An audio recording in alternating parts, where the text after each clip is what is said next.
Okay, it is Tony Cascarino who is alongside me this morning, and he has represented the likes of Chelsea and Aston Villa and the Republic of Ireland, but more importantly was once voted the Evening Standard's Player of the Month.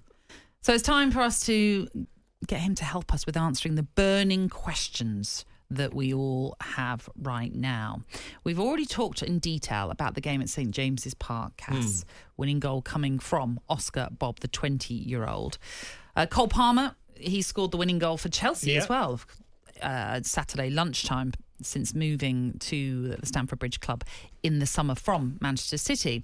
When you've got someone like Phil Foden and Rico Lewis as well, featuring now regularly for Manchester City, Pep Guardiola has often been criticised as a manager who has bought success. He's had a lot of money in some ways and has gone to clubs that have been happy to buy in players. But I've just mentioned a whole list of players there already who have kind of come through the academy.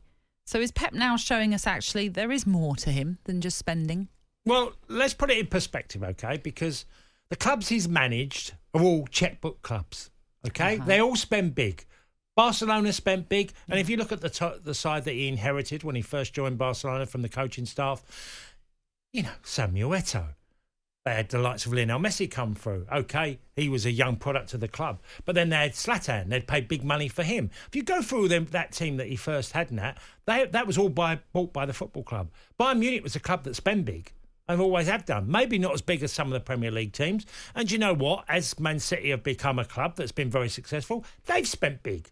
So he's been in the unfortunate position that some people actually think he's a checkbook manager, and he's not. He's a brilliant tactical manager that when he sees young, raw talent that he nurtures, some he's prepared to let go. Some are.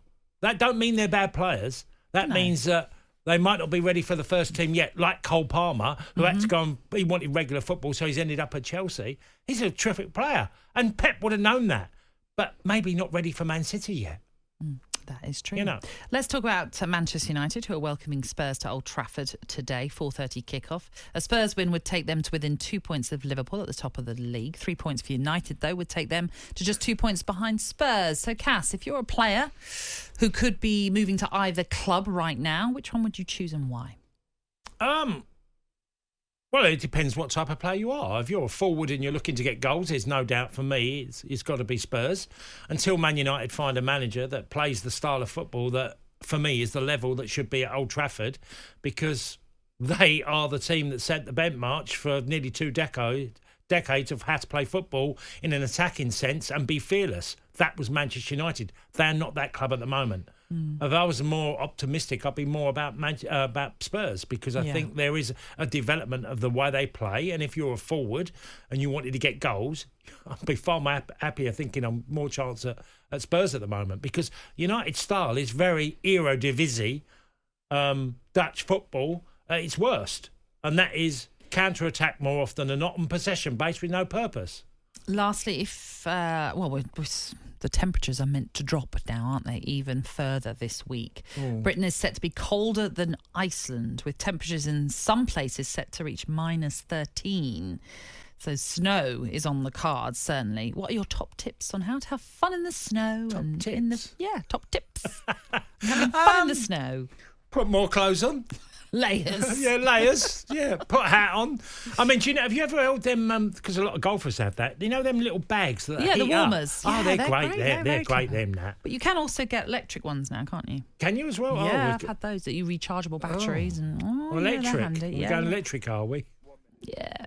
Okay, so just put more clothes on, really. I can't think of much more than that. You can't put a radiator on your back, can you?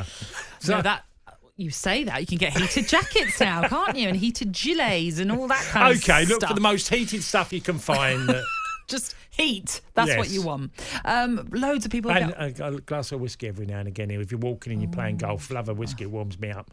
Old cockles get you going. Let me quickly get you some more of these messages that we've had through. Thank you. Rodney Jack's now bin man in Crewe. Mark Lever? Right, Mark Lever. Played for Grimsby. Has a fish round. That's got to be Grimsby, isn't it? Well, yes, indeed. Pilgrims. Curtis Woodhouse, as we know, ex-pro footballer turned pro boxer. Thank you, Sam. Jibril Cisse, Liverpool Champions League winner, is now A DJ? I knew that. I knew he was always going to be a DJ. Oh, was he? Yeah, Okay. he was always. Tony Yeboah runs a chain of hotels in Ghana. So says Tom from Leeds. And you were asking about Phil Mulrine. He also played for Manchester United and Northern Ireland. Jerry in Belfast has told us. I saw another one. Matthew Flamini, what a story he is. Oh, he that's is a different. multi-billionaire, Yeah, that's isn't he? through the pharmaceutical Biochemicals. Yes. And our producer, Will. Peter Knowles played for Wolves in the 60s, voluntarily ended his football career in 1969 after he became a Jehovah's Witness. He was just 24. Had a right change of career there and then. Brilliant. Well, Francis Lee changed, didn't he?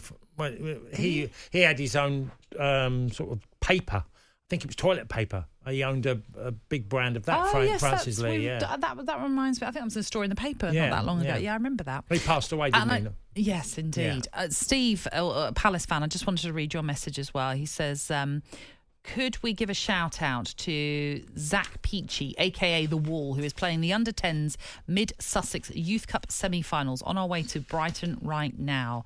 The winner of this gets to play in the stadium. And so if you could wish him and his team well, they are the Maiden Bower Panthers. Well, best of luck to all of you taking part in that.